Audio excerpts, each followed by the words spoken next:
Black beard के pirate island से black beard के पकड़ से कोबी फाइनली आज़ाद हो गया, बट एट वॉट कॉस्ट।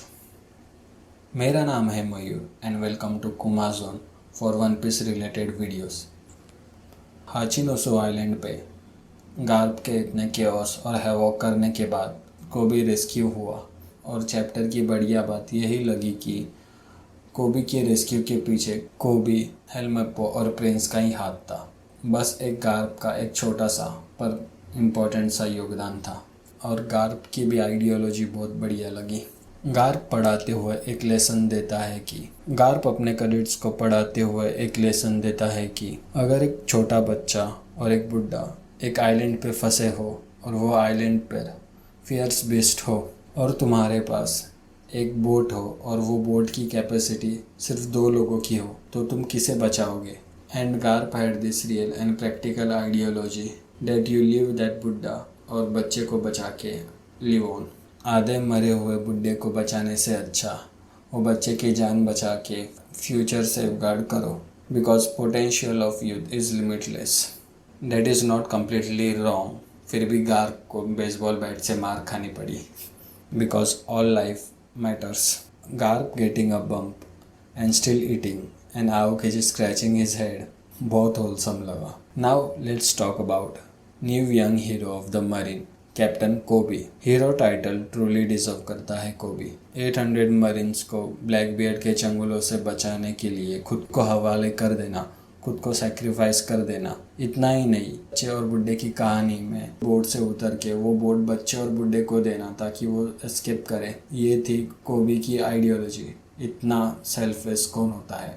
इसीलिए कोबी हीरो टाइटल डिजर्व करता है, खुद की नहीं पहले दूसरों की सोचना। कोबी अभी सही मायनों में गार्प का स्टूडेंट लगता है। He has unlock his new potential just destroying Pizarro's hand. जो हाथ एक माउंटेन जितना बड़ा हो, अगर वो नहीं फोड़ता तो कई मरीन्स की जान जाती। ये फीट कोबी ने ऐसे ही नहीं अचीव किया है, but with lot of hard training.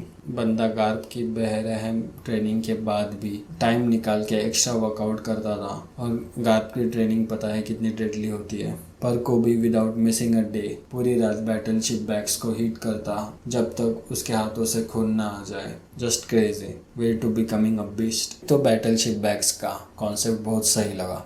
Battleship use करो as a punching bag and without using haki और एनी डेविल फ्रूट पावर्स अपनी रॉ स्ट्रेंथ लगा के बैटलशिप को डिस्ट्रॉय करना। अमेजिंग। कोबी की मेंटेलिटी की दाद देनी पड़ेगी। उसे पता है कि वो वीक है as compare to other marines who are monsters, और उसको एडमायरल बनने के लिए you must have monstrous strength. बंदा हमेशा 200% देता था क्योंकि उसे पता था कि 100% इज नॉट इनफ। हीरो बनने के लिए स्ट्रॉन्ग मेंटेलिटी और राइशियस आइडियोलॉजी लगती है, पर you require strength to back it up.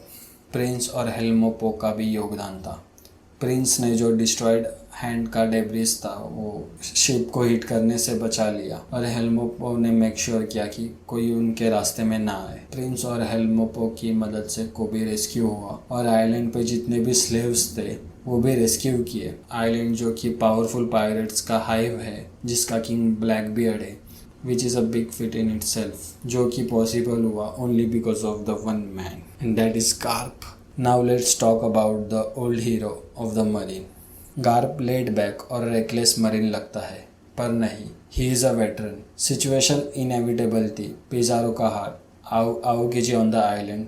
फिर भी गार्प ने बोला, you all got this with a smiling face. मेरा तो दिल हल्का हो गया, मुझे सेटिस्फैक्शन मिली, अब सब सही होगा।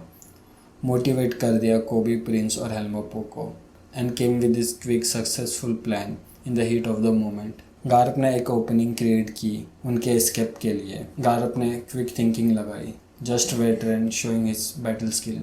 Even in his age, Garp is a beast with a big wound like that, holding on its own against 5 titanic captains and trashing everyone. मज़ा आया। और जब कोबी ने पिजारो का हाथ डिस्ट्रॉय किया तब ही स्टार्टेड लाफिंग। सब यहाँ टेंशन में और गार्प वहाँ हंस रहा है, इसलिए मेरा one of the favourite character है। पर गार्प भी नहीं बच सकता ओल्ड एज से। Aokiji and Shiryu were the biggest problem for him. Aokiji और बाकी सब पायरेट्स मिलके गार्प को डिफीट किया। Aokiji did most of it. Aokiji का चिलिंग फेस देख के आई गॉट चिल्स। पर गार finally defeated with laughing face. It was inevitable, Aoki जीता। या तो सब मारे जाते या तो गार खुद को सेक्रीफाइस करके अपने स्टूडेंट्स की जान बचाता, which he did. He let the next generation to live, खुद को सेक्रीफाइस करके, because they are the future. That's the legendary hero and it came in full circle. Is Garp dead? ये तो कंफर्म नहीं है, ना ही आओकेजी करने देगा। और पेपर में भी यही लिखा है, मिसिंग नॉट डेड। तो कुछ तो प्लॉट लाइन्स ओपन हो गए। What if Luffy and Dragon get to know about this? Rescue mission for Garp थोड़ा क्लीशे हो जाएगा, बट गार्ब को कैप्टिव रखा होगा। ब्लैक बियर्ड और गार्ब के बीच के इंटरेक्शंस देखने बहुत मज़ा आएगा। Garp knows too much about history and Blackbeard wants to know it, that's for sure. Special mention करना पड़ेगा ब्लैक बियर्ड की क्रू का, बहुत ज़्यादा पावरफुल हो गई है and a perfect counter for straw hats. एक छोटी सी कोबी की रेस्क्यू स्टोरी देख के मज़ा आ गया। जहाँ पर भी गार्ब हो, मज़ा तो आने वाला ही है। और Oda just flexing, without the main lead he can give us the great stories. Finally अब नेक्स्ट चैप्टर में लूफी और सबको देखने मिलेगा आफ्टर लॉन्ग टाइम। एक हेड पे क्या चल रहा है फाइनली पता चलेगा, जबकि पता चला है कि स्ट्रॉ हैट्स मरीन के सीज में आ गए हैं एंड किज़ारो इज़ ऑन बोर्ड। और भी ज़्यादा मज़ा आएगा। Do like this video and subscribe. Until then, bye.